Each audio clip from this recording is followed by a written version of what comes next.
So we want to make sure our clinic is good, that we choose a good agency that recruits surrogates well, that does really thorough psychological screening to make sure that our surrogate is who she says she is, that she's healthy, that all of the boxes are ticked, and that we also have a physically healthy surrogate. Yes. There was a woman last year on CNN who's in Connecticut who she did 23andMe and she discovered that her high school boyfriend is her half brother. See, I think that that's about to become a bit of the norm when we're going to have to do genetic screening. It's really important to look at this heart report and get a sense of your clinic and their statistics, because ultimately, yes, it's wonderful to have a doctor who holds your hand through the process and someone who understands your particular journey and what's important to you, but you want to get pregnant or have your surrogate get pregnant. So that's really important. And I think that that is primary to starting treatment. Maybe, our ex-president, Bill Clinton's highest, IQ in presidential history, and a Rhodes Scholar, and his brother's an alcoholic, can't keep a job, right? The two princes of England look very different from each other. Christy Brinkley's daughter doesn't look like her. So there are many people who don't look like their brothers or sisters or their siblings. And, as you know, people will drink snake oil if they think that somebody on TikTok is selling it for, however many dollars, and it's going to give them a higher success rate. Especially if that person on TikTok is pregnant while selling the snake oil and saying, "This got me pregnant." Right. No sperm involved, mind you. No, of course, it's immaculate conception, right? Right. Yeah. We have hundreds of thousands of frozen embryos in this country that have not been used yet. So this year there was a live birth from a 30-year-old embryo. And last year there was a live birth from a 27-year-old embryo and a 23-year-old embryo.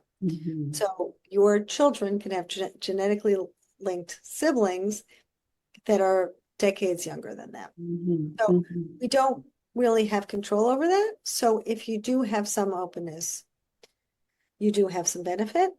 And then after that, I think everything else is gravy. You can decide if you want someone who, has freckles and dimples, and has a long line of Irish relatives, and that's important to you. That's fine. But I think it's helpful to kind of think about some of these steps first and to start with the most important things that you have the most control over first. It also gives you the opportunity to whittle down your choices. And all things being equal, that would be great. If every surrogate was exactly the same, why wouldn't you want to have someone who's close by or somebody who can be matched with quickly? But what we really want is a surrogate who's going to give us the best chance of a healthy baby. Right. And so that's the most important thing. We do have research that supports that fertility treatment that does not go well can be as stressful for people as going through chemotherapy, people who have cancer, people who have all sorts of difficulties like heart disease. My friend and colleague, Ali Domar, did that research a long time ago and now is actually starting a research project looking at some other indicators, which should be very interesting. And she's probably going to be presenting this research at the American Society for Reproductive Medicine's conference this year. So we will see, she's not allowed to talk about it yet, but we will see some really hardcore evidence that fertility treatment does increase stress enormously. So that's one. People think their doctor is the most important person. I'm not saying you don't have to like your doctor. It's great to like your doctor, but the lab is arguably the most important thing. So we know anonymity is not possible anymore. It's, there's 23andMe, there's Ancestry.com, there's facial recognition on Facebook. It's not possible really to look at the donor and say, I'm never going to have any contact with this person or their offspring or their siblings or their cousins. It can happen. So what is it that you'd like to do with that? Would you like to recruit a donor who is known to you?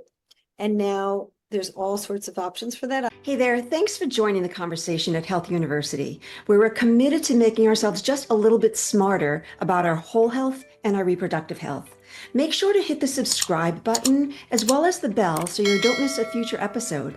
Leave a comment below, especially if there's a topic you want to learn about. We're happy to know and to include that in our episodes. And since 1 in 5 people are determined to be struggling with fertility, share this with 5 people. You're bound to help at least one change the course of their fertility struggles and help realize their dream of family. We value your time and we keep these recordings as succinct as possible. But if you want to listen to the full episode, just click below and the entire episode is there at your disposal.